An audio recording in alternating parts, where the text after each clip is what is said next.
কেন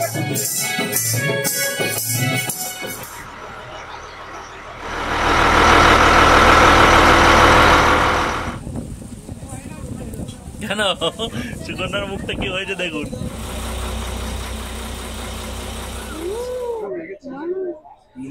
হচ্ছে ইলিশ, সুন্দরবনের ইলিশ উৎসবের ইলিশ, তার সঙ্গে দিয়েছে দুটো লঙ্কা গ্রেভি। গত 9 আগস্ট 2024 হুগলির কোন্নগরের সম্পূর্ণ নতুন ট্রাভেল এজেন্সি তার নেচার আউটপোস্টের সঙ্গে গিয়েছিলাম 2 রাত্রি 3 দিনের সুন্দরবন ভ্রমণে। আমাদের গ্রুপের টোটাল সদস্য ছিল 31 জন, আর এই দুদিনেই তারা হয়ে উঠেছিল নিজেদের আপনজনের মতো। ভিডিও শুরুতেই আমি আমার আন্তরিক অভিনন্দন জানাই দ্য নেচার আউটপোস্টের অনিন্দ, প্রবীর এবং সঞ্জীবকে। 8ই আগস্ট রাত্রেবেলায় আমি, মেয়ে আর সুকন্যা একটা টোটো নিয়ে পৌঁছে গেলাম বহরমপুর স্টেশনের 2 নম্বর প্ল্যাটফর্মে। বহরমপুর থেকে রাত 11টা বেজে 21 মিনিটে ডাউন 03172 লালগোলা প্যাসেঞ্জারে চড়ে শিয়ালদা পৌঁছলাম ভোর 4:30টার সময়। হাতে বেশ কিছুটা সময় আছে থেকে শিয়ালদা মেন গেটের কাছে চলে গেছিলাম এক্সিকিউটিভ লাউঞ্জে। জনপ্রতি 56 টাকার বিনিময়ে 2 ঘন্টার জন্য আমরা ওয়েট করেছিলাম এই এক্সিকিউটিভ লাউঞ্জে, এবং সকালের সমস্ত কার্যকলাপে কিন্তু এখানেই সেরেছিলাম। ভেতর বেশ পরিষ্কার পরিচ্ছন্ন। সকালের আলো ফুটতেই শিয়ালদা স্টেশনটাকে একবার বাইরে থেকে দেখে নিয়ে চলে গেলাম সোজা সাউথ সেকশনের টিকিট কাউন্টারে। সেখান থেকে জনপ্রতি 15 টাকার বিনিময়ে ক্যানিংয়ের টিকিট কেটে প্ল্যাটফর্মে আসতেই হুড়োহুড়ি কাণ্ড। শিয়ালদার 18 নম্বর প্ল্যাটফর্ম থেকে সকাল 7:22 ক্যানিং লোকালে হুড়োহুড়ি, মারামারি, ধাক্কাধাক্কি, ধস্তাধস্তি সমস্ত রকম বল প্রয়োগ করে সকাল 9টার সময় পৌঁছে গেলাম ক্যানিং স্টেশনে। কেমন আছেন সবাই? সকলকে স্বাগত জানাই কৃষ্ণেন্দু সুকন্যা ব্লগসের নতুন একটি ভিডিওতে। আর এই মুহূর্তে কিন্তু আমি দাঁড়িয়ে রয়েছি ক্যানিং স্টেশন। ট্রেনে কিন্তু প্রচন্ড পরিমাণে ভিড় ছিল, ট্রেনে বেশি ভিডিও আমি করতে পারিনি, আর তার ভিডিওটা এমনিও লম্বা হয়ে যাবে। আর এখন একটু এখান থেকে চা খাবো। ট্রেনে কেমন ভিড় ছিল? হ্যাঁ, খুব ভিড় ছিল। আমার তো খুব কষ্ট হচ্ছিল, বমি বমি পাচ্ছিল। সুকন্যার প্রচন্ড শরীর খারাপ করছিল, মানে একদম প্যাকটা ভিড়। উল্টো দিকে সিটে বসেছিল, আর সুকন্যারা আর আমার যে বন্ধুরা আছে তারা সিট পেয়েছিল। আমি কিন্তু একদম শিয়ালদাটাকে কন্টিনিউ দাঁড়িয়ে কিন্তু ক্যানিং পর্যন্ত এসেছি। প্রচন্ড চাপাটে অটো কিন্তু চলে এসেছে। তো এই অটো করে আমরা যাব হচ্ছে এখন সোনাকালী ঘাটের উদ্দেশ্যে। এখান থেকে আধা ঘন্টা থেকে 35 মিনিট কিন্তু সময় লাগবে যেতে। ওখান থেকে তারপর আমাদের শুরু হবে। আর মেন যে আমাদের অনিন্দ এখন এসে পৌঁছেনি। ওদের কোন্নগর থেকে বেরোতে কিন্তু দেরি হয়েছে। ওরা পৌঁছতে প্রায় 11টা থেকে 11:30 মিনিমাম বাজবে। ওরা কিন্তু মিট করবে ডিরেক্ট সোনাখালীতে, কারণ ওরা কোন্নগর থেকে গাড়িতেই আসছে। ক্যানিং স্টেশন থেকে অটো করে মাতলা নদীর উপর দিয়ে এবং রোদ, বৃষ্টি ও মেঘের সঙ্গে খেলা খেলতে খেলতে 35 মিনিটের মধ্যে পৌঁছে গেলাম সোনাখালী ফেরিঘাট। এই হচ্ছে আমাদের কিন্তু বোট এমভি বিনায়ক। তো এটা দিয়ে যেতে হবে, যেহেতু ঘাটে ওখানে প্রচুর ভিড়। আর আজকে দেখতে পাচ্ছেন ভিড়টা কিন্তু প্রচুর কিন্তু ভিড় আজকে। তো এই যে সুকন্যা আসছে, প্রথমেই চলে যাও। ওরে বাবা, না এটাই তো অ্যাডভেঞ্চার। চলে যাও, এটা দিয়ে যে যাচ্ছে এরকম ভাবে চলে যাও। ব্যাগগুলো দিয়ে দাও ওকে, যাও ওইদিকে। ধরে হাত ধরে যাও, না যেতে পারবে না। আস্তে, 1 2 3 স্টার্ট। সুকন্যা উঠে গেছে, এবার তুমি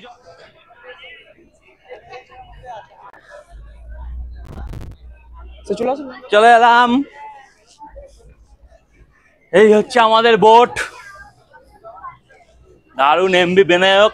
বোটটা আমি চালাবো কিন্তু, এই আছে, এটা হচ্ছে ড্রাইভার রুম। এখানে কিন্তু আমি বসবো এবং এখানেই চালাবো। আজকে আমি নিয়ে যাবো আপনাদের সুন্দরবন ট্যুরে। তো এই হচ্ছে কিন্তু আমাদের লঞ্চের ভেতরটা, খুব সুন্দর। এই দেখুন, এদিকে এবং এদিকে দুদিকে কিন্তু বেড রয়েছে।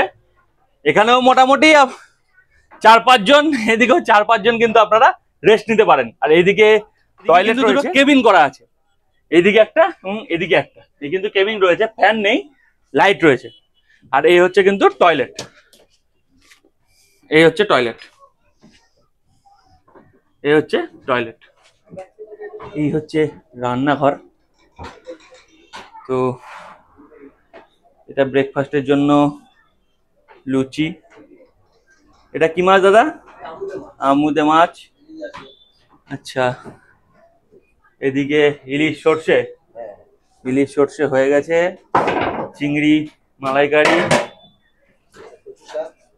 কচুর শাক ইলিশ মাছের মাথা দিয়ে, আচ্ছা এটা হচ্ছে চাটনি, আর এটা হচ্ছে সকালে জল খাবারের তরকারি নাকি? জল খাবারের তরকারি। আমাদের ব্রেকফাস্ট কিন্তু চলে এসছে। ব্রেকফাস্টে রয়েছে আজকে লুচি, তরকারি এবং মিষ্টি।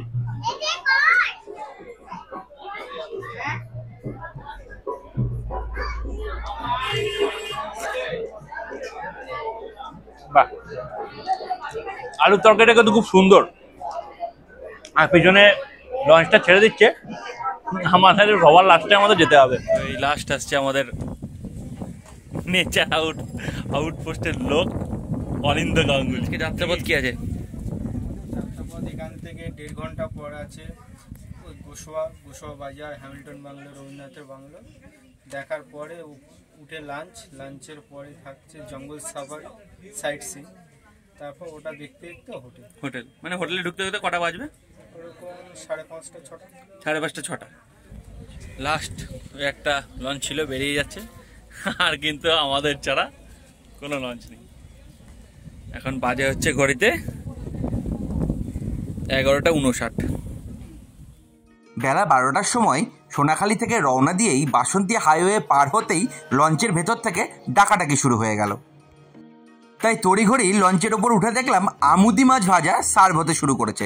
এই মাছটা কিন্তু খুব ভালো, কিন্তু প্রচণ্ড কাটা। এরপরেই ছিল আমাদের প্রত্যেকের জন্য নতুন চমক। যেহেতু দ্য নেচার আউটপোস্টের এটা প্রথম ট্যুর, সেই উপলক্ষে তেনারা খুব সুন্দর কিন্তু একটি কেক অ্যারেঞ্জমেন্ট করেছিলেন কাটার জন্য। আমরা বাচ্চারা এই কেকটা কেটেছিলাম। বাচ্চাদের দিয়ে কেক কাটানোর পর বড় কেকটা সবার সমানভাবে ভাগ করা হলো। আর আমার জন্য অনিন্দ নিয়ে এসেছিল স্পেশাল ভদ্রকালীর, মানে কোন্নগরে ভদ্রকালীর মিষ্টান্ন ভাণ্ডারের দুর্দান্ত একটা মিষ্টি। মিষ্টি খেতে খেতে ঘন্টা দেড়েকের মধ্যেই পৌঁছে গেলাম আমাদের প্রথম গন্তব্য হ্যামিল্টন বাংলো। এবং হ্যামিল্টন বাংলো দেখে চলে এলাম বেকন বাংলোতে। বেকন বাংলোয় ঢুকতে গেলে জনপ্রতি 5 টাকা করে টিকিট কাটতে হয়।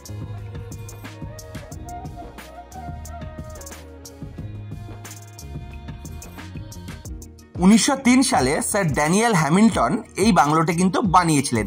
আর 1932 সালে আমাদের রবীন্দ্রনাথ ঠাকুর কিন্তু এক রাত্রি এই বাংলোতে কাটিয়েছিলেন তার কিছু সোশ্যাল ওয়ার্কের কাজের জন্য। এই বাংলোর ভিতরে রয়েছে ছোট্ট একটা কটেজ এবং বাচ্চাদের জন্য পার্ক। গোসাবাই ঘন্টাখানেক কাটিয়ে লঞ্চে ফিরতেই শুরু হয়ে গেল লাঞ্চের প্রিপারেশন। আর সুন্দরবনের লাঞ্চ মানে তো বুঝতেই পারছেন। আর সুন্দরবনে বসে লাঞ্চ করবেন আর কোনো অভিজ্ঞতা হবে না, তাই কি হয়? এরকম এক্সপিরিয়েন্স কজনের হয়েছে একটু কিন্তু কমেন্ট করে জানাবেন। মাথায় ছাতা, সামনে পাতা, ঠিক আছে? তো এটা একটু জানাবেন।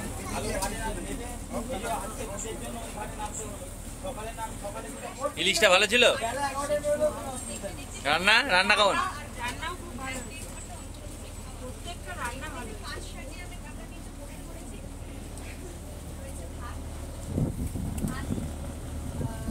রান্না কেমন হয়েছে? ভালো? ইলিশটা ভালো ছিল? টেস্ট আছে?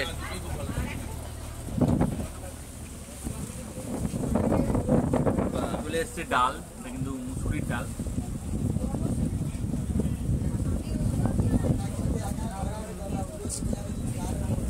সিম্পল ঘরোয়া। কিন্তু আজকে প্রচুর ঢেউ, প্রচন্ড হাওয়া চলছে। দেখুন ওইদিকে লঞ্চটা দেখলেই বুঝতে পারবেন, বিভৎস ঢেউ। আমাদের লঞ্চটাও কিন্তু এরকমই দুলছে। সবে খেতে বসেছি, মানে খাওয়ার যে ভিডিওটাও করব সেটা বন্ধু ঠিক মতো করতে পারছি না। আর সুকন্যা খুব ভয় পাচ্ছে। কি কেন? সুকন্যার মুখটা কি হয়েছে দেখুন। কি হলো, অমনি করছো কেন তুমি? হ্যাঁ, কিচ্ছু হবে না, কোনো ব্যাপার না, কোনো ব্যাপার না। ভিডিও চলে এসছে ইলিশ মাছ, দুটো কাঁচা লঙ্কা, ও পাতে কিন্তু পড়ে গেছে ইলিশ। এই হচ্ছে ইলিশ, সুন্দরবনের ইলিশ উৎসবের ইলিশ। তার সঙ্গে দিয়েছে দুটো লঙ্কা গ্রেভি। ও জমিয়ে হবে খাওয়া। এদিকে ঢেউ কিন্তু নিচের দিকে তাকিয়ে ভাত খেতে গেলে না মাথা ঘুরছে, বাস্তব, তাই না? টেস্ট করি।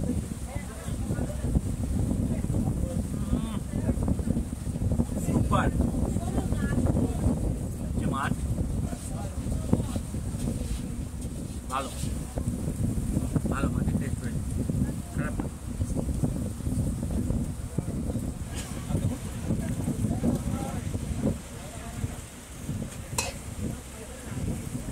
খালি ঢেউগুলো দেখুন, উফ মনে হচ্ছে সমুদ্রে চলে এসেছে।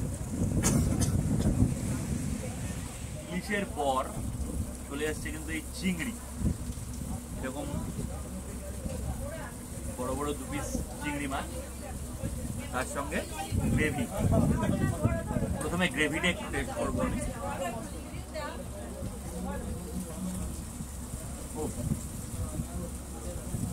এক কথায় লাজবাব, চিংড়ির টেস্ট দারুণ, চিংড়ি মাছের মালাইকারি দুর্দান্ত দুর্দান্ত।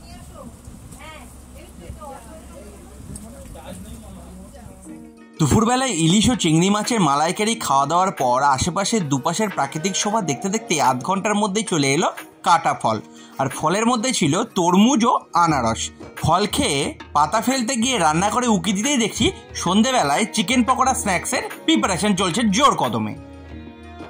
জঙ্গল সাফারি করতে করতে বিকেল 5টার সময় লঞ্চ আমাদের নামিয়ে দিল আমাদের হোটেলের নিজস্ব প্রাইভেট ঘাটে। ঘাট থেকে নেমে 100 মিটারের মধ্যেই ছিল আমাদের এস টু হোটেল। আমাদের হোটেলটি ছিল বেশ সুন্দর। এই হোটেলটি গ্রাউন্ড ফ্লোরে নন এসি এবং সেকেন্ড ফ্লোর, থার্ড ফ্লোর সম্পূর্ণ এসি। রুমগুলি বেশ বড় বড় এবং খুব পরিষ্কার পরিচ্ছন্ন, আর প্রত্যেক রুমেই রয়েছে একটি করে প্রাইভেট ব্যালকনি। সাথে ছিল ফ্রি ওয়াইফাই। হোটেলে চেকিং করতেই সবাইকে সঙ্গে সঙ্গে ওয়াইফাইয়ের পাসওয়ার্ডটা দিয়ে দেওয়া হয়েছিল। হোটেলে গিয়ে স্নান সেরে ফ্রেশ হতেই সন্ধ্যেবেলা স্ন্যাক্স এসে হাজির হয়ে গেল। সন্ধ্যাবেলায় আমাদের প্রথম দিনের স্ন্যাক্স ছিল গরম গরম 1 কাপ করে কফি এবং গরমা গরম চিকেন পকোড়া।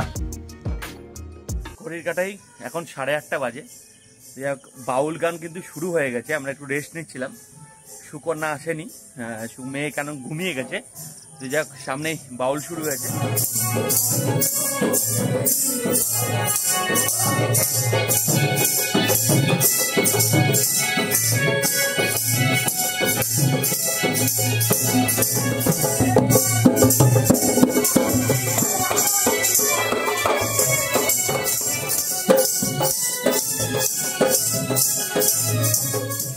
এই আমাদের হচ্ছে ডিনার প্লেস, সুন্দর দেখুন, এরকম ডাইনিং টেবিল করা রয়েছে, কাঠের চেয়ার এবং কাঁচের কিন্তু টেবিল। বসে পড়েছি ডিনার টেবিলে। তো প্রথমেই চলে এসছে কিন্তু ভাতের সঙ্গে মুসুরির ডাল এবং এরকম সাইজের কিন্তু লম্বা লম্বা বেগুন ভাজা, একদম ঘরোয়া। দুপুরবেলায় যেরকম ডাল খেয়েছি রাত্রেবেলায় সেম, একদম সিম্পল। মানে এই যে খাওয়া, এত খাচ্ছি সকাল থেকে, গ্যাস অম্বল বা কোনো কিছু, কোনো রকম প্রবলেম কিন্তু আপনাদের হবে না। যাই হোক, আর আমার ফেভারিট হচ্ছে বেগুন ভাজা।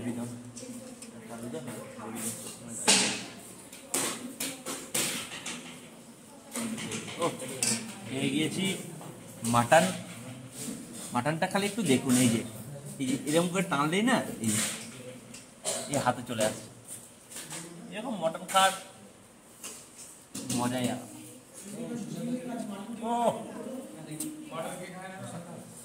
সেরা সেরা। সত্যি কথা বলতে আগের বার আমি সুন্দরবন ভ্রমণ সাথীর সঙ্গে এসেছিলাম। এইবার যে আমি যার সঙ্গে এসেছি, দ্য নেচার আউটপোস্ট, সমস্ত বিস্তারিত ডেসক্রিপশনে থাকবে এবং ভিডিও শেষেও আমি দিয়ে দেবো। মটন ঠিক ছিল, ভালো, দারুণ, হেভি। কিন্তু রান্নাটাও যেরকম একদম পাতলা ঝোল, সিদ্ধ খুব সুন্দর হয়েছে, একদম দারুণ।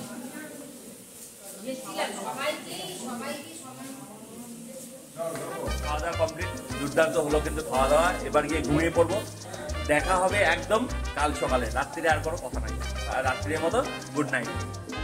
পরের দিন সকাল 8টার মধ্যেই আমরা সবাই মিলে বেরিয়ে পড়েছিলাম দ্বিতীয় দিনের সুন্দরবন ভ্রমণে। সেই গল্প নিয়ে ফিরে আসবো পরের ভিডিওতে। ততক্ষণ সবাই ভালো থাকুন, সুস্থ থাকুন, সঙ্গে থাকুন এবং দেখতে থাকুন কৃষ্ণেন্দু সুকন্যা ব্লগস।